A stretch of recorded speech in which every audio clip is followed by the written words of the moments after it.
ಹಾಸಿಗೆ ದಿಂಬು ಕೇಳಿದ್ದ ಕೊಲೆ ಆರೋಪಿ ನಟ ದರ್ಶನ್ಗೆ ಕೋರ್ಟ್ ಬಿಗ್ ಶಾಕ್ ನೀಡಿದೆ. ಸದ್ಯಕ್ಕೆ ರೇಣುಕಾಸ್ವಾಮಿ ಕೇಸ್ನ 2ನೇ ಆರೋಪಿಯಾಗಿರುವ ದರ್ಶನ್ಗೆ ಹೆಚ್ಚುವರಿ ಹಾಸಿಗೆ ದಿಂಬು ನೀಡೋದಕ್ಕೆ ನಿರಾಕರಿಸಿದೆ.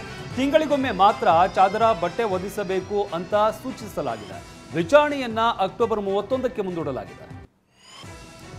ಪರಪ್ಪನಗ್ರಹಾರ ಜೈಲಿನ ಕ್ವಾರಂಟೈನ್ ಸೆಲ್ನಲ್ಲಿ ಇರುವ ಕೊಲೆ ಆರೋಪಿ ದರ್ಶನ್ ವಿಲವಿಲನೆ ಒದ್ದಾಡ್ತಾ ಇದ್ದಾರೆ. ಸಾಮಾನ್ಯ ಸೆಲ್ಗೆ ಶಿಫ್ಟ್ ಮಾಡುವಂತೆ ಪರಿಪರಿಯಾಗಿ ಬೇಡ್ಕೊಳ್ತಾ ಇದ್ದಾರೆ. ಆದರೆ ದರ್ಶನ್ ಅವರನ್ನ ಬೇರೆ ಬ್ಯಾರಕಿಗೆ ಸ್ಥಳಾಂತರಿಸುವ ಆಯ್ಕೆಯನ್ನ ಬೆಂಗಳೂರಿನ ಕೋರ್ಟ್ ಜೈಲಧಿಕಾರಿಗಳಿಗೆ ನೀಡಿದೆ. ರೇಣುಕಾಸ್ವಾಮಿ ಕೊಲೆ ಕೇಸ್ನ ಆರೋಪಿಗಳಾದ ದರ್ಶನ್, ಪವಿತ್ರಗೌಡ ಸೇರಿದಂತೆ 6 ಮಂದಿ ಆರೋಪಿಗಳು ವಿಡಿಯೋ ಕಾನ್ಫರೆನ್ಸ್ ಮೂಲಕ ವಿಚಾರಣೆಗೆ ಹಾಜರಾಗಿದ್ದಾರೆ.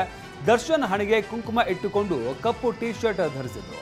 ಹಿಂದಕ್ಕೆ ಕೈ ಕಟ್ಟಿಕೊಂಡು ನಿಂತಿದ್ದ ದರ್ಶನ್ ವಿಚಾರಣೆಗೆ ಹಾಜರಾಗಿದ್ದರು. ಚಿತ್ರದುರ್ಗದ ರೇಣುಕಾಸ್ವಾಮಿ ಬರ್ಬರ ಹತ್ಯೆ ಕೇಸ್ನ 5ನೇ ಆರೋಪಿ ನಂದೀಶ್ಗೆ ಕೋರ್ಟ್ನಲ್ಲಿ ಹಿನ್ನಡೆಯಾಗಿದೆ. ಪ್ರಕರಣದಿಂದ ಕೈ ಬಿಡುವಂತೆ ಕೋರಿ ನಂದೀಶ್ ಸಲ್ಲಿಸಿದ್ದ ಅರ್ಜಿ ವಜಾಗೊಂಡಿದೆ. ಬೆಂಗಳೂರಿನ 57ನೇ ಸಿಸಿಎಚ್ ನ್ಯಾಯಾಲಯ ನಂದೀಶ್ ಅವರ ಅರ್ಜಿಯನ್ನ ವಜಾಗೊಳಿಸಿದೆ. ಹಣ ಕೊಡದಿದ್ರೆ ರೇಣುಕಾಸ್ವಾಮಿ ರೀತಿಯಲ್ಲೇ ಸಾಚಿಯಾ ಅಂತ ವ್ಯಕ್ತಿಯೊಬ್ಬನನ್ನ ಕಿಡ್ನಾಪ್ ಮಾಡಿ ಧಮಕಿ ಹಾಕಲಾಗಿದೆ. ಮಂಡ್ಯ ಮೂಲದ ಬಾಗೇಗೌಡನನ್ನ ನಂಬಿ ಮಂಜುನಾಥ್ ಎಂಬಾತ ಗ್ಲೋಬಲ್ ಲಿಮಿಟೆಡ್ ಕಂಪನಿಯಲ್ಲಿ ಹೂಡಿಕೆ ಮಾಡಿದ್ದ. ಕಂಪನಿ ನಷ್ಟವಾಗಿ ಈ ಪ್ರಕರಣ ಸಿಐಡಿಯಲ್ಲಿ ಇದೆ. ಇದರಿಂದ ಸಿಟ್ಟಾಗಿದ್ದ ಮಂಜುನಾಥ್ ಪಕ್ಕಾ ಪ್ಲಾನ್ ಮಾಡಿ ಕಿಡ್ನಾಪ್ ಮಾಡಿ ಗೋದಾಮಿನಲ್ಲಿ 8 ಜನರಿಂದ ಹಲ್ಲೆ ನಡೆಸಿದ್ದಾರೆ. ಬೆಂಗಳೂರಿನ ಚಂದ್ರ ಲೇಔಟ್ನಲ್ಲಿ ಈ ಘಟನೆ ನಡೆದಿದೆ. ಹಣ ಕೊಡದಿದ್ರೆ ರೇಣುಕಾಸ್ವಾಮಿ ರೀತಿಯಲ್ಲೇ ಸಾಯ್ತೀಯಾ ಅಂತ ಧಮಕಿ ಹಾಕಿದ್ದ ಮಂಜುನಾಥ್ ಮೊದಲು ಬೆಂಗಳೂರಿನ ಸನ್ಶೈನ್ ಹೋಟೆಲ್ನಲ್ಲಿ ರೂಮ್ ಬುಕ್ ಮಾಡಿ ಬಾಗೇಗೌಡನನ್ನ ಕರೆಸಿಕೊಂಡಿದ್ದ. ಬಳಿಕ ಆಚೆ ಹೋಗಿ ಬರೋಣ ಅಂತ ಗೋದಾಮಿಗೆ ಕರೆದೊಯ್ದಿದ್ದ. ಈ ವೇಳೆ ಹಣ ಕೊಡದಿದ್ರೆ ರೇಣುಕಾಸ್ವಾಮಿ ರೀತಿಯಲ್ಲೇ ಕೊಲೆ ಆಗ್ತೀಯಾ ಅಂತ ಧಮಕಿ ಹಾಕಿದ್ದಾನೆ. ಅಲ್ಲದೆ 44 ಲಕ್ಷದಷ್ಟು ಹಣ ಕೊಡಬೇಕು ಎಂದು ಚೆಕ್ಗೆ ಸಹಿ ಮಾಡಿಸಿಕೊಂಡು ವಿಡಿಯೋ ಮಾಡಿಕೊಂಡಿದ್ದಾರೆ. ಅಲ್ಲದೆ ಬಲವಂತವಾಗಿ ಅಗ್ರಿಮೆಂಟ್ ಮಾಡಿಸಿಕೊಂಡಿದ್ದಾರೆ. ಆರೋಪಿಗಳ ವಿರುದ್ಧ ಎಫ್ಐಆರ್ ದಾಖಲಾಗಿದೆ. ಕಾರ್ ಮಿರರ್ಗೆ ಬೈಕ್ ಟಚ್ ಆಗಿದ್ದಕ್ಕೆ ಸವಾರನನ್ನ ಹತ್ಯೆ ಮಾಡಿ ಪರಾರಿಯಾಗಿದ್ದ ದಂಪತಿಯನ್ನ ಬಂಧಿಸುವಲ್ಲಿ ಬೆಂಗಳೂರಿನ ಪುಟ್ಟೇನಹಳ್ಳಿ ಪೊಲೀಸರು ಯಶಸ್ವಿಯಾಗಿದ್ದಾರೆ. ಅಕ್ಟೋಬರ್ 25ರಂದು ಶ್ರೀರಾಮ ಲೇಔಟ್ನಲ್ಲಿ ಮನೋಜ್ ಆರತಿ ಶರ್ಮಾ ಕಾರಿನ ಮಿರರ್ಗೆ ದರ್ಶನ್ ವರುಣಿದ್ದ ಬೈಕ್ ಟಚ್ ಆಗಿತ್ತು. ಈ ವೇಳೆ ಯೂಟರ್ನ್ ತೆಗೆದುಕೊಂಡು 2 ಕಿಲೋಮೀಟರ್ ಚೇಸ್ ಮಾಡಿ ಬೈಕ್ಗೆ ಕಾರನ್ನ ಡಿಕ್ಕಿ ಹೊಡೆಸಿ ದರ್ಶನ್ ಅನ್ನ ಹತ್ಯೆ ಮಾಡಿದ್ದಾರೆ. ಬೈಕ್ನಿಂದ ಬಿದ್ದ ಇಬ್ಬರು ಕೂಡ ಆಸ್ಪತ್ರೆಯಲ್ಲಿ ಚಿಕಿತ್ಸೆ ಪಡಿತಾ ಇದ್ರು. ಚಿಕಿತ್ಸೆ ಫಲಕಾರಿಯಾಗದೆ ಬೈಕ್ ಸವಾರ ದರ್ಶನ್ ಮೃತಪಟ್ಟಿದ್ದ. ಕಾರ್ನಿಂದ ಬೈಕ್ಗೆ ಡಿಕ್ಕಿ ಹೊಡೆದಿದ್ದ ಮನೋಜ್ ಆರತಿ ಶರ್ಮಾ ದಂಪತಿ ಸ್ವಲ್ಪ ಸಮಯದ ನಂತರ ಘಟನಾ ಸ್ಥಳಕ್ಕೆ ಮಾಸ್ಕ್ ಹಾಕೊಂಡು ಬಂದಿದ್ರು. ಕಾರ್ನಿಂದ ಇಳಿದು ಕಾರಿನ ಕೆಲ ಬಿಡಿ ಭಾಗಗಳನ್ನು ತೆಗೆದುಕೊಂಡು ಎಸ್ಕೇಪ್ ಆಗಿದ್ರು. ಸದ್ಯ ತನಿಖೆ ಮಾಡಿ ಮನೋಜ್ ಮತ್ತು ಆರತಿ ದಂಪತಿಯನ್ನ ಪುಟ್ಟೇನಹಳ್ಳಿ ಪೊಲೀಸರು ಅರೆಸ್ಟ್ ಮಾಡಿದ್ದಾರೆ. ಬೆಂಗಳೂರಿನಲ್ಲೇ ಹಬ್ಬದ ದಿನ ಮಾಂಸ ತಿಂದು ಬಂದಿದ್ದಕ್ಕೆ ಕೊಲೆ ಮಾಡಿದ್ದ ಆರೋಪಿಯನ್ನ ಪೊಲೀಸರು ಬಂಧಿಸಿದ್ದಾರೆ. ಬೆಂಗಳೂರಿನ ಚಿಕ್ಕಜಾಲ ಬಳಿ ಅಸ್ಸಾಂ ಮೂಲದ ರಾಜೇಶ್ನನ್ನ ಶಂಭು ಕೊಂದಿದ್ದ. ಬಾಡಿಗೆ ಮನೆಯೊಂದರಲ್ಲಿ ರಾಜೇಶ್ ಮತ್ತು ಶಂಭು ವಾಸವಾಗಿದ್ರು. ಬೆಂಗಳೂರು ಗ್ರಾಮಾಂತರ ಜಿಲ್ಲೆಯಲ್ಲಿ 3 ತಿಂಗಳಿಂದ ಸಂಬಳ ಕೊಡದೆ ಪಿಡಿಒ ಕಿರುಕುಳಕ್ಕೆ ಗ್ರಾಮ ಪಂಚಾಯಿತಿಯ ಗ್ರಂಥಪಾಲಕ ಆತ್ಮಹತ್ಯೆ ಮಾಡಿಕೊಂಡಿದ್ದಾರೆ ಅಂತ ಆರೋಪಿಸಲಾಗಿದೆ. ಕಳಲುಘಟ್ಟ ಗ್ರಾಮ ಪಂಚಾಯಿತಿ ಲೈಬ್ರೇರಿಯನ್ ರಾಮಚಂದ್ರಯ್ಯ ವಿಷ ಸೇವಿಸಿ ಸಾವಿಗೆ ಶರಣಾಗಿದ್ದಾರೆ. ಪಿಡಿಒ ಕಿರುಕುಳಕ್ಕೆ ಬೇಸತ್ತು ಗ್ರಾಮ ಪಂಚಾಯಿತಿ ಗ್ರಂಥಪಾಲಕ ಆತ್ಮಹತ್ಯೆ ಖಂಡಿಸಿ ನವೆಂಬರ್ 3ನೇ ತಾರೀಕಿನಂದು ರಾಜ್ಯಾದ್ಯಂತ ಪ್ರತಿಭಟನೆ ನಡೆಸುವುದಕ್ಕೆ ತೀರ್ಮಾನಿಸಲಾಗಿದೆ. ವಿವಿಧ ಬೇಡಿಕೆಗಳ ಈಡೇರಿಕೆಗೆ ಆಗ್ರಹಿಸಿ ರಾಜ್ಯ ಗ್ರಂಥಪಾಲಕ ಸಂಘ ಪ್ರತಿಭಟನೆಗೆ ಚಿಂತಿಸಿದೆ. ನವೆಂಬರ್ 3ನೇ ತಾರೀಕಿನಂದು ಎಲ್ಲಾ ಜಿಲ್ಲಾ ಪಂಚಾಯಿತಿ ಮುಂದೆ ಪ್ರತಿಭಟನೆ ನಡೆಸುವುದಕ್ಕೆ ನಿರ್ಧರಿಸಲಾಗಿದೆ. ವೈಫೈ ಯೂಸರ್ ನೇಮ್ನಲ್ಲಿ ಪಾಕಿಸ್ತಾನ ಜಿಂದಾಬಾದ್ ಅಂತ ದೇಶ ವಿರೋಧಿ ಹೆಸರನ್ನ ಬಳಸಲಾಗಿದೆ. ಬೆಂಗಳೂರಿನ ಜಿಗಣಿ ಪೊಲೀಸ್ ಠಾಣಾ ವ್ಯಾಪ್ತಿಯ ಕಲ್ಲುಬಾಳು ಗ್ರಾಮದಲ್ಲಿ ವೈಫೈ ಆನ್ ಮಾಡಿದ್ರೆ ಪಾಕಿಸ್ತಾನ ಜಿಂದಾಬಾದ್ ಯೂಸರ್ ನೇಮ್ ತೋರಿಸ್ತಾ ಇದೆ. ಬೆಂಗಳೂರು ನಗರದಾದ್ಯಂತ ಒಟ್ಟು 1949 ಮೊಬೈಲ್ ಫೋನ್ಗಳನ್ನ ಪೊಲೀಸರು ವಶಕ್ಕೆ ಪಡೆದುಕೊಂಡಿದ್ದಾರೆ. ಎಲ್ಲಾ ಪ್ರಕರಣದಿಂದ ಒಟ್ಟು 42 ಜನ ಆರೋಪಿಗಳನ್ನ ಬಂಧಿಸಲಾಗಿದೆ.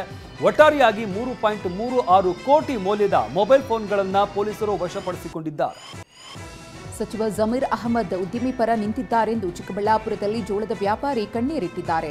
ನಗರದ ಶಾದಿ ಮಹಲ್ಗೆ ಬಂದಿದ್ದ ಸಚಿವ ಜಮೀರ್ ಅಹಮದ್ಗೆ ಜೋಳದ ವ್ಯಾಪಾರಿ ತರಾಟೆಗೆ ತೆಗೆದುಕೊಂಡಿದ್ದಾರೆ. ನನಗೆ ವ್ಯಾಪಾರದಲ್ಲಿ ಮೋಸವಾಗಿದೆ, ಸಚಿವರೇ ನ್ಯಾಯ ಕೊಡಿಸಬೇಕು, ಇಲ್ಲದೇ ಇದ್ರೆ ನಾನು ಆತ್ಮಹತ್ಯೆ ಮಾಡಿಕೊಳ್ತೀನಿ ಅಂತ ವ್ಯಾಪಾರಿ ರಾಮಕೃಷ್ಣ ಹೇಳಿದ್ದಾರೆ. ಬೆಂಗಳೂರು ಗ್ರಾಮಾಂತರ ಜಿಲ್ಲೆ ದೊಡ್ಡಬಳ್ಳಾಪುರದಲ್ಲಿ ಕರ್ನಾಟಕ ಗೃಹ ಮಂಡಳಿಗೆ ರೈತರ ಭೂಮಿ ಸ್ವಾಧೀನ ವಿರೋಧಿಸಿ ರೈತರು ರ್ಯಾಲಿ ನಡೆಸಿದ್ದಾರೆ. ತಾಲೂಕಿನ ದೊಡ್ಡ ಬೆಳವಂಗಲದಿಂದ ನಗರದ ತಾಲೂಕು ಕಚೇರಿಯವರೆಗೂ ರ್ಯಾಲಿ ನಡೆಸಿದ್ದಾರೆ. ರೈತರ ಒಪ್ಪಿಗೆ ಇಲ್ಲದೆ ಕೃಷಿ ಭೂಮಿಯನ್ನ ಸ್ವಾಧೀನ ಮಾಡದಂತೆ ಟ್ರಾಕ್ಟರ್ಗಳ ಮೂಲಕ ಪ್ರತಿಭಟನಾ ರ್ಯಾಲಿ ನಡೆಸಲಾಗಿದೆ. ಬೆಳಗಾವಿಯಲ್ಲಿ ಶೌಚಾಲಯಕ್ಕೆ ಹೋಗಿ ಬರೋದಾಗಿ ಹೇಳಿ ತಪ್ಪಿಸಿಕೊಂಡು ಓಡಿ ಹೋಗಿದ್ದ ಖೈದಿ ಮತ್ತೆ ಸಿಕ್ಕಿಬಿದ್ದಿದ್ದಾನೆ. ಚಿಕ್ಕೋಡಿ ತಾಲೂಕಿನ ಮಾಂಜರಿ ಗ್ರಾಮದ ಅನಿಲ್ ಲಂಬುಗೋಳ ಪೋಕ್ಸೋ ಕೇಸ್ನಲ್ಲಿ 20 ವರ್ಷ ಶಿಕ್ಷೆಗೆ ಒಳಪಟ್ಟಿದ್ದ. ಅನಾರೋಗ್ಯ ಹಿನ್ನೆಲೆಯಲ್ಲಿ ಬೆಳಗಾವಿಯ ಬಿಮ್ಸ್ ಆಸ್ಪತ್ರೆಗೆ ಕರೆತಂದಾಗ ಶೌಚಾಲಯದಿಂದ ಪರಾರಿಯಾಗಿದ್ದ. ಬೆಳಗಾವಿಯಲ್ಲಿ ಗೃಹಲಕ್ಷ್ಮಿ ಫಲಾನುಭವಿಗಳನ್ನ ಟಾರ್ಗೆಟ್ ಮಾಡಿ 12 ಕೋಟಿ ರೂಪಾಯಿ ವಂಚನೆ ಮಾಡಲಾಗಿದೆ. ಅಗರಬತ್ತಿ ಪ್ಯಾಕ್ ಮಾಡುವ ಉದ್ಯೋಗದ ನೆಪದಲ್ಲಿ ಮಹಾರಾಷ್ಟ್ರ ಮೂಲದ ಬಾಬಾ ಸಾಹೇಬ್ ಕೋಳೇಕರ್ ಎಂಬಾತ ಮೋಸ ಮಾಡಿದ್ದಾನೆ. ಬೆಂಗಳೂರು ದಕ್ಷಿಣ ಜಿಲ್ಲೆಯ ಮಾಗಡಿ ತಾಲೂಕಿನಲ್ಲಿ ಚಿರತೆಗಳು ಪ್ರತ್ಯಕ್ಷವಾಗಿದೆ. ಚಕ್ರಬಾವಿ ಗ್ರಾಮದ ಬಳಿ ತಡರಾತ್ರಿ 4 ಚಿರತೆಗಳು ಕಾಣಿಸಿಕೊಂಡಿದೆ. ಯುವಕರು ಕಾರಿನಲ್ಲಿ ತೆರಳುವ ವೇಳೆ ಚಿರತೆಗಳು ಕಾಣಿಸಿಕೊಂಡಿದ್ದು ಗ್ರಾಮಸ್ಥರಿಗೆ ಆತಂಕ ಶುರುವಾಗಿದೆ. Bandipur safari point bar and restaurant ಆಗಿದೆ ಅಂತ ರೈತರು ಆಕ್ರೋಶ ವ್ಯಕ್ತಪಡಿಸಿದ್ದಾರೆ. ಚಾಮರಾಜನಗರ ಜಿಲ್ಲೆ ಗುಂಡ್ಲುಪೇಟೆ ತಾಲೂಕಿನ ಡಿಸಿಎಫ್ ಪ್ರಭಾಕರನ್ ಕಚೇರಿ ಮುಂಭಾಗ ಬಾಟಲಿಗಳನ್ನು ಇಟ್ಟು ರೈತರು ಪ್ರತಿಭಟನೆ ನಡೆಸಿದ್ರು. ಅಧಿಕಾರಿಗಳು ಸಿಬ್ಬಂದಿ ರಾತ್ರಿ ವೇಳೆ ಕುಡಿದು ಬಿಸಾಡಿದ ಆರೋಪ ಕೇಳಿ ಬಂದಿದ್ದು, ಬಂಡೀಪುರ ಡಿಸಿಎಫ್ ಕಚೇರಿ ಹಾಗೂ ಸಫಾರಿ ಪಾಯಿಂಟ್ಗಳಲ್ಲಿ 200ಕ್ಕೂ ಅಧಿಕ ಕುಡಿದು ಬಿಸಾಡಿದ ಬಿಯರ್ ಬಾಟಲ್ಗಳು ಪತ್ತೆಯಾಗಿವೆ. ಬೆಂಗಳೂರಿನ ಮಿಂಟೋ ಕಣ್ಣಾಸ್ಪತ್ರೆ ಕಟ್ಟಡ ಶಿಥಿಲಗೊಂಡಿದೆ. ಮಳೆ ಬಂದರೆ ಕಾರಿಡಾರ್ನಲ್ಲಿ ನೀರು ಸೋರುತ್ತಲೇ ಇರುತ್ತೆ. ಇದರಿಂದ ರೋಗಿಗಳು ಪರದಾಡುವಂತಾಗಿದೆ. ಇದು ಪಾರಂಪರಿಕ ಕಟ್ಟಡವಾಗಿದ್ದು ದುರಸ್ತಿಗೆ ಪುರಾತತ್ವ ಇಲಾಖೆಯ ಅನುಮತಿ ಅಗತ್ಯವಾಗಿದೆ. ಒಂದು ವೇಳೆ ಪುರಾತತ್ವ ಇಲಾಖೆ ರಿಪೇರಿಗೆ ಅನುಮತಿ ಕೊಟ್ಟರೂ ಸರ್ಕಾರ ನೀಡುವ ಅನುದಾನದಲ್ಲಿ ದುರಸ್ತಿ ಕಷ್ಟವಾಗಲಿದೆ. ಹೀಗಾಗಿ ಆಸ್ಪತ್ರೆಯು ಕಾರ್ಪೊರೇಟ್ ಕಂಪನಿಗಳ ಮೊರೆ ಹೋಗಿದೆ. ಇಂದು ದಿವಂಗತ ಪುನೀತ್ ರಾಜ್ಕುಮಾರ್ ಅವರ 4ನೇ ಪುಣ್ಯ ಸ್ಮರಣೆ. ಈ ಹಿನ್ನೆಲೆಯಲ್ಲಿ ಅಪ್ಪು ಅವರ ಸಮಾಧಿಗೆ ಅಶ್ವಿನಿ ಪುನೀತ್ ರಾಜ್ಕುಮಾರ್ ಹಾಗೂ ರಾಘವೇಂದ್ರ ರಾಜ್ಕುಮಾರ್ ದಂಪತಿ ಪೂಜೆ ಸಲ್ಲಿಸಿದ್ದಾರೆ. ಅಪ್ಪುಗೆ ಇಷ್ಟವಾದ ಬಗೆ ಬಗೆಯ ತಿನಿಸು, ಬೇಕರಿ ತಿಂಡಿಗಳನ್ನು ಇರಿಸಿ ಪೂಜೆ ಸಲ್ಲಿಸಿದ್ದಾರೆ. ಎಐ ಮೂಲಕ ಪುನೀತ್ ಅವರ ಚಿತ್ರ ಮಾಡುವ ವಿಚಾರಕ್ಕೆ ಹಿರಿಯ ನಟ ಶಿವರಾಜ್ ಕುಮಾರ್ ಅವರು ಪ್ರತಿಕ್ರಿಯೆ ಕೊಟ್ಟಿದ್ದಾರೆ. ಎಐನಿಂದ ಸಿನಿಮಾ ಮಾಡುವುದಾದರೆ ಅಚ್ಚುಕಟ್ಟಾಗಿ ಬರಬೇಕು, ಹಾಗಿದ್ದಾಗ ಮಾಡೋಣ ಎಂದಿದ್ದಾರೆ. ಇನ್ನು ಪುನೀತ್ ಇಲ್ಲ ಅಂತ ಅಂದುಕೊಂಡ್ರೆ ಕಷ್ಟ ಆಗುತ್ತೆ, ಅಪ್ಪು ನೆನಪಿನಲ್ಲೇ ಬಾಳಬೇಕು ಅಂತ ಹೇಳಿದ್ದಾರೆ. ಅಪ್ಪು 100% ತಂದೆಗೆ ತಕ್ಕ ಮಗ. ಅವನು ಇಲ್ಲ ಅಂತ ಅಂದ್ಕೊಂಡ್ರೆ ಕಷ್ಟ ಆಗುತ್ತೆ, ಅವನ ನೆನಪಲ್ಲಿ ಬಾಳಬೇಕು ಅಂತ ಹಿರಿಯ ನಟ ಶಿವರಾಜ್ ಕುಮಾರ್ ಅವರು ಹೇಳಿದ್ದಾರೆ. ಯಾವಾಗಲೂ ಅವನ ಮೇಲೆ ಪ್ರೀತಿ ಇರುತ್ತೆ. ಅಪ್ಪಾಜಿ ಹಾಗೂ ಅಪ್ಪು ಬಗ್ಗೆ ಮಾತನಾಡದೇ ಇರೋ ದಿನಾನೇ ಇಲ್ಲ ಅಂತ ಶಿವರಾಜ್ ಕುಮಾರ್ ಅವರು ಹೇಳಿದ್ದಾರೆ. ಕರುನಾಡಿನ ಅಪ್ಪು ಮರಿಯಾಗಿ ಇವತ್ತಿಗೆ 4 ವರ್ಷ. ಇವತ್ತು ಪವರ್ ಸ್ಟಾರ್ ಪುನೀತ್ ರಾಜ್ಕುಮಾರ್ 4ನೇ ವರ್ಷದ ಪುಣ್ಯ ಸ್ಮರಣೆ. ಅಪ್ಪು ಸಮಾಧಿ ಬಳಿ ಬಂದು ಪೂಜೆ ಸಲ್ಲಿಸಿದ ಯುವರಾಜ್ ಕುಮಾರ್ ಹಾಗೂ ವಿನಯ್ ರಾಜ್ಕುಮಾರ್ ಅಪ್ಪು ಜೊತೆಗೆ ವರ್ಕೌಟ್ ಮಾಡಿದ ಮೆಮೊರೀಸ್ ಅನ್ನ ವಿಡಿಯೋವೊಂದನ್ನು ಹಂಚಿಕೊಂಡಿದ್ದಾರೆ. ಪುನೀತ್ ಜೊತೆಗೆ ಯುವ ಹಾಗೂ ವಿನಯ್ ವರ್ಕೌಟ್ ಮಾಡಿರುವ ವಿಡಿಯೋ ಇದಾಗಿದೆ. ಪುನೀತ್ ರಾಜ್ಕುಮಾರ್ 4ನೇ ಪುಣ್ಯ ಸ್ಮರಣೆ ಹಿನ್ನೆಲೆಯಲ್ಲಿ ಕಂಠೀರವ ಸ್ಟುಡಿಯೋಗೆ ಅಭಿಮಾನಿಗಳ ಸಾಗರವೇ ಹರಿದು ಬರ್ತಾ ಇದೆ. ಪುನೀತ್ರನ್ನ ನೆನೆದು ಅಭಿಮಾನಿಗಳು ಕಣ್ಣೀರು ಹಾಕ್ತಾ ಇದ್ದಾರೆ. ಇನ್ನು ಪುನೀತ್ ಅಭಿಮಾನಿಗಳು ರಕ್ತದಾನ, ನೇತ್ರದಾನ ಶಿಬಿರವನ್ನು ಹಮ್ಮಿಕೊಂಡಿದ್ದಾರೆ.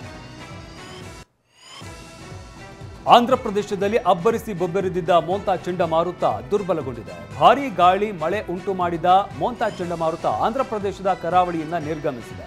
ಗಂಟೆಗೆ 10 ಕಿಲೋಮೀಟರ್ ವೇಗದಲ್ಲಿ ಚಂಡಮಾರುತವು ವಾಯುವ್ಯ ದಿಕ್ಕಿನತ್ತ ಸಾಗಿದೆ ಅಂತ ಹವಾಮಾನ ಇಲಾಖೆ ತಿಳಿಸಿದೆ. ಮೋಂತಾ ಚಂಡಮಾರುತಕ್ಕೆ ಆಂಧ್ರದಲ್ಲಿ ಅಲ್ಲೋಲ ಕಲ್ಲೋಲವೇ ಸೃಷ್ಟಿಯಾಗಿದೆ. ನಂದ್ಯಾಲ ಜಿಲ್ಲೆಯಲ್ಲಿ ಇರುವ ಶ್ರೀಶೈಲಂನಲ್ಲಿ ಭೂಕುಸಿತಕ್ಕೆ ಅಂಗಡಿಗಳು ಧರಾಶಾಹಿಯಾಗಿದೆ. ಗುಡ್ಡ ಕುಸಿತದಿಂದ 3 ಅಂಗಡಿಗಳಿಗೆ ಹಾನಿಯಾಗಿದೆ. ಮೋಂತಾ ಚಂಡಮಾರುತದ ಅಬ್ಬರಕ್ಕೆ ಆಂಧ್ರಪ್ರದೇಶದ ಅಂಬೇಡ್ಕರ್ ಕೋನಸೀಮಾ ಜಿಲ್ಲೆಯಲ್ಲಿ ಬಾಳೆ ಬೆಳೆ ನಾಶವಾಗಿದೆ. ಅಂಬಾಜಿಪುರಂ, ಅಮಲಾಪುರಂ, ರಾವುಲಪಾಳ್ಯಂ ಹಾಗೂ ಗೋದಾವರಿ ಜಿಲ್ಲೆ ಸೇರಿದಂತೆ ಹಲವೆಡೆ ಬೆಳೆ ನಾಶವಾಗಿದೆ. ಬೆಂಡೆಕಾಯಿ, ಬದನೆಕಾಯಿ, ಕಬ್ಬು ಸೇರಿದಂತೆ ಹಲವು ಬೆಳೆಗಳು ನೆಲ ಕಚ್ಚಿವೆ.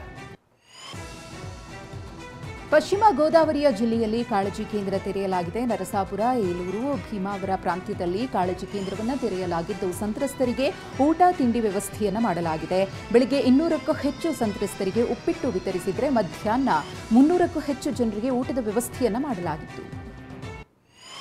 ಮೋಂತಾ ಚಂಡಮಾರುತ ಹೊಡೆತಕ್ಕೆ ಆಂಧ್ರಪ್ರದೇಶದ ಅಮಲಾಪುರಂನಲ್ಲಿ ಮರಗಳು, ವಿದ್ಯುತ್ ಕಂಬಗಳು ಧರೆಗುರುಳಿವೆ. ಚಂಡಮಾರುತ ದುರ್ಬಲಗೊಂಡಿರುವುದರಿಂದ ಮಳೆ ಗಾಳಿಯ ಅಬ್ಬರ ಕೂಡ ಕಡಿಮೆಯಾಗಿದೆ. ಹೀಗಾಗಿ ಹಾನಿಗೊಳಗಾಗಿರುವ ವಿದ್ಯುತ್ ಕಂಬಗಳನ್ನು ತೆರವುಗೊಳಿಸಿ ಹೊಸ ವಿದ್ಯುತ್ ಕಂಬಗಳನ್ನು ಅಳವಡಿಸಲಾಗುತ್ತಿದೆ.